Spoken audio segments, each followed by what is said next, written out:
আমাদের দেশে কৃষি জমিতে ব্যবহৃত রাসায়নিক সারগুলোর মধ্যে যেগুলোতে সবচেয়ে বেশি ভেজাল মিশ্রিত হয় সেগুলোর মধ্যে অন্যতম জিঙ্ক বা দস্তা।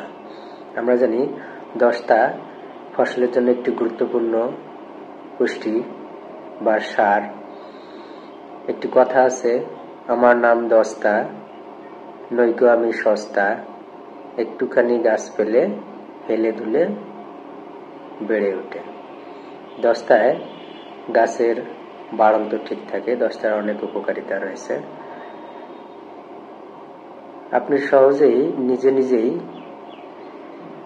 ভেজাল দস্তা নির্ণয় করতে পারবেন।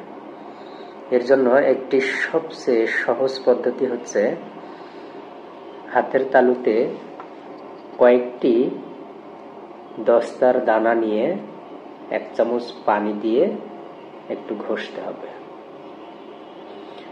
ঘষে যদি গরম অনুভূত হয় তাহলে বুঝতে হবে সেটি আসল, আর ঠান্ডা অনুভূত হলে সেটি নকল। কারণ জিঙ্কে বা দস্তা সারে ম্যাগনেসিয়াম ভেজাল হিসেবে ব্যবহার করা হয়, আর ম্যাগনেসিয়ামের কারণে সেটি ঠান্ডা অনুভূত হয়। একটি সহজ পদ্ধতি অবলম্বন করে আপনি নিজেও ভেজাল এবং আসল দস্তা সার নির্ণয় করতে পারবেন।